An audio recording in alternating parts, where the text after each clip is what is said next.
Kalau pull strategi dan push dan pull ya, pull strategi Jakarta sudah berjalan. Yang pull strategi untuk Bodetabek itu belum. Ya, kami sudah menghitung, sebenarnya itu bisa dilakukan mulai sekarang. Jadi mulai sekarang, jangan ke depan ya. Buatlah ya seperti Transpakuan Bogor, Tayo Tangerang di Kabupaten Bogor, Kota Bekasi, Kabupaten Bekasi, Kota Tangerang Selatan, Kabupaten Tangerang, Kota Depok. Itu bisa. Kami sudah hitung, seandainya ini kan tarif KRL itu dinaikkan Rp2.000. Ya, cukup Rp2.000 itu ada saving sebesar, jadi kita bagaimana mencari hal yang sudah ada kita tabung, kita alihkan. Ya, first mile untuk di Bodetabek itu ada kisaran antara 250 miliar sampai 450 miliar.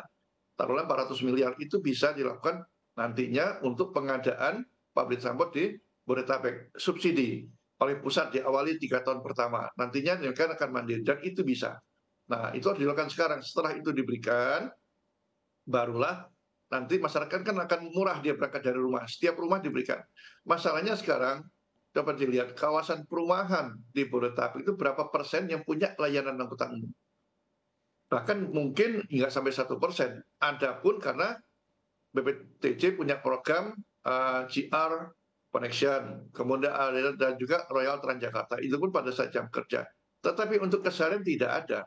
Karena ini juga kesalahan dari pemerintah tidak memasukkan unsur fasilitas umum, fasilitas sosial di Undang-Undang Nomor 1 Tahun 2011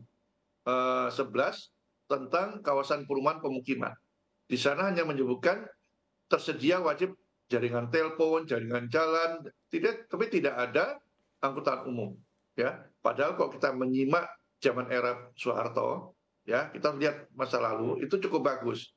Ketika membangun kawasan Perumnas dimanapun di Indonesia, itu mesti disertai dengan layanan angkutan umum. Pada saat itu paling banyak dilayani oleh Perum Damri. Sayangnya perumahannya sekarang masih ada, layanan Perum Damri juga sudah hilang. Nah, karena tidak disubsidi tadi. Nah, oleh sebab itu, sekarang kita harus mulai.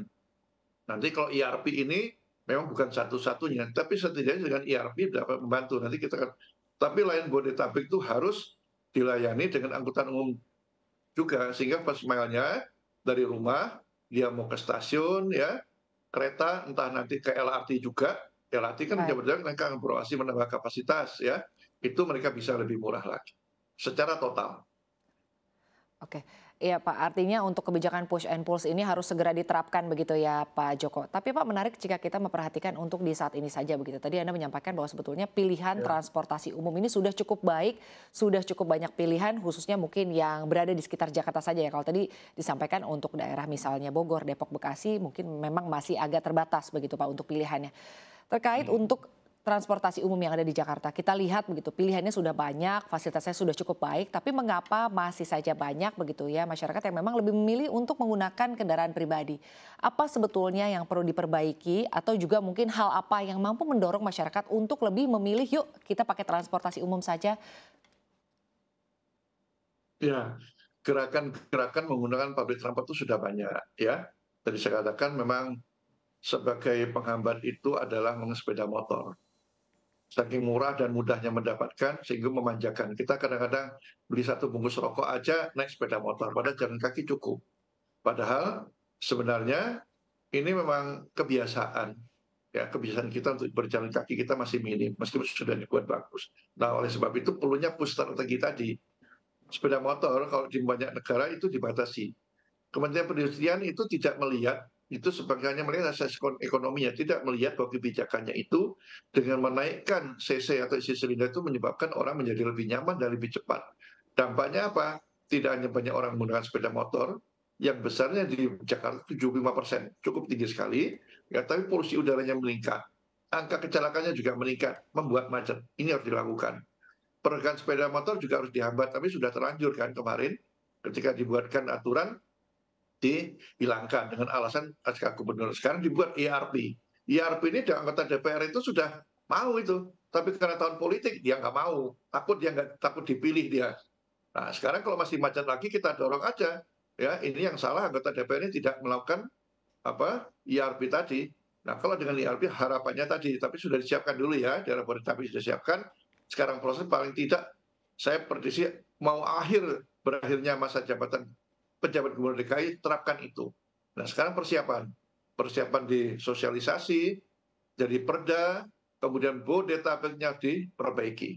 Dan masyarakat juga harus didorong kalau dia menggunakan angkutan umum ini kan kalau kita menggunakan angkutan umum yang sudah ada, kalau dia jalur busway kita akan tahu jam berapa hadir dan tidak. Tapi kalau non busway kita nggak tahu.